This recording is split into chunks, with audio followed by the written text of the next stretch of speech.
কেন্দ্রীয় মন্ত্রিসভায় green signal পরিকল্পনা চলছিল বেশ কিছুদিন ধরে। বৃহস্পতিবার কেন্দ্রের মন্ত্রিসভার তরফে এই বিলে শিলমোহর দেওয়া হলো।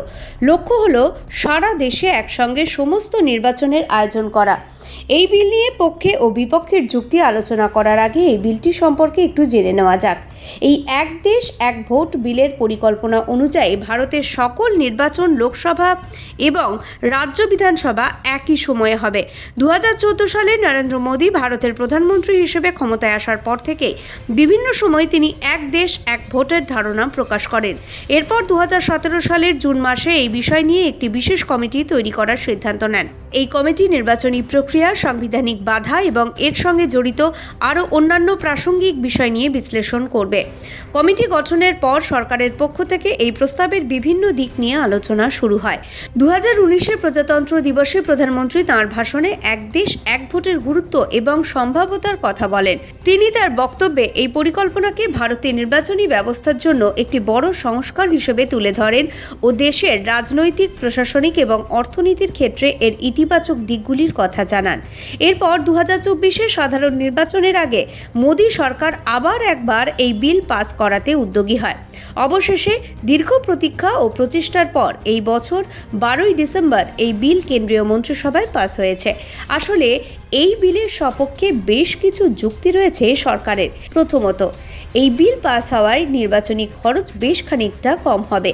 প্রতি বছর বিভিন্ন সময়ে বিভিন্ন রাজ্যে বিভিন্ন নির্বাচন হয়, আর এই নির্বাচন কাজে প্রচুর পরিমাণে সরকারি খরচ হয়, যেমন নির্বাচনী প্রচার, ভোট গ্রহণ প্রস্তুতি, নিরাপত্তা ব্যবস্থা ইত্যাদি বিভিন্ন খাতে বিপুল পরিমাণ অর্থ ব্যয় হয়। কিন্তু সারা দেশ জুড়ে এক সময়ে ভোট হলে সেই খরচগুলি একবারই হবে এবং এতে খরচের পরিমাণ অনেকটাই কমে যাবে, সাশ্রয় হবে সরকারি অর্থের। দ্বিতীয়ত, একাধিক নির্বাচন আলাদা আলাদা সময়ে হবার ফলে নির্বাচনী আধিকারিক ও কর্মকর্তাদের একাধিকবার প্রস্তুতি নিতে হয়। কিন্তু এক দেশ এক ভোট চালু হলে একই সময়ে সব নির্বাচন আয়োজন করা সম্ভব হবে। এতে প্রশাসন ব্যবস্থা আরও কার্যকরী এবং সুষ্ঠুভাবে পরিচালনা করা সহজ হবে। তৃতীয়ত, বিভিন্ন রাজ্য ও কেন্দ্রীয় নির্বাচনের সময় আলাদা আলাদা হওয়ার রাজনৈতিক দলগুলির মধ্যে বিভাজন বাড়তে থাকে এবং নির্বাচনের আগে ও পরে রাজনৈতিক অস্থিরতা সৃষ্টি হয়। কিন্তু সারা দেশে এক সময় নির্বাচন হলে রাজনৈতিক দলগুলির প্রচার প্রস্তুতি একটি নির্দিষ্ট সময়ে অনুষ্ঠিত হবে, যার ফলে রাজনৈতিক অস্থিরতাও অনেকটাই কম হবে। চতুর্থত, সারা দেশে একসঙ্গে নির্বাচন হলে সরকারের মেয়াদ একই সময়ে শেষ হবে। এতে এক স্থিতিশীল পরিবেশ তৈরি হবে এবং দীর্ঘমেয়াদী পরিকল্পনা বাস্তবায়িত করতে সুবিধা হবে। পঞ্চমত, মোদী সরকার তার যুক্তিতে বিশ্বের অন্যান্য দেশগুলির অভিজ্ঞতা তুলে ধরেছে, যেমন যুক্তরাষ্ট্র, কানাডা, অস্ট্রেলিয়া ইত্যাদি দেশে একসঙ্গে নির্বাচন অনুষ্ঠিত হয়।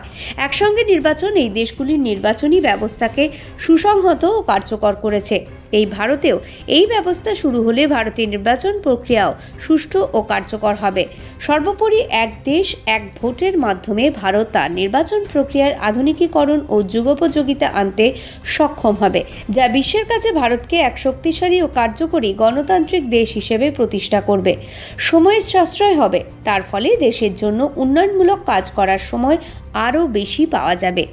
এই বিলের পক্ষে যেমন সরকার পক্ষ বিভিন্ন যুক্তি খাড়া করেছেন, ঠিক তেমনই বিরোধীদের তরফ থেকে এই বিলের বিরুদ্ধে নানান আপত্তি জানানো হয়েছে। বিরোধীদের একাংশ মনে করছেন যে এই ব্যবস্থা সম্পূর্ণ অগণতান্ত্রিক ও অসাংবিধানিক।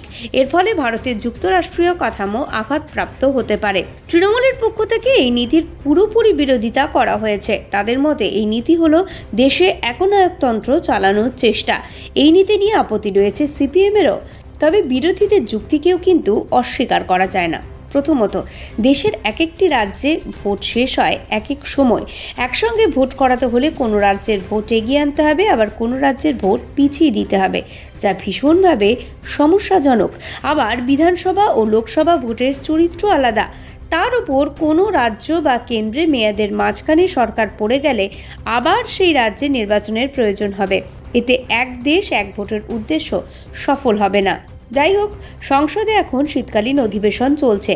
সূত্রের খবর অনুসারে এই অধিবেশনেই বিল আনা হতে পারে। তবে সংখ্যাগরিষ্ঠতার জোরে নয়, বরং এই বিল নিয়ে একমত তৈরি করতে চায় সরকার। আগামী সপ্তাহেই এই বিল পেশ করা হবে সংসদে। এখন শুধু অনুমোদনের অপেক্ষা। সাবস্ক্রাইব করে সঙ্গে থাকুন বিজনেস প্রাইম নিউজ। জীবন হোক অর্থবহ।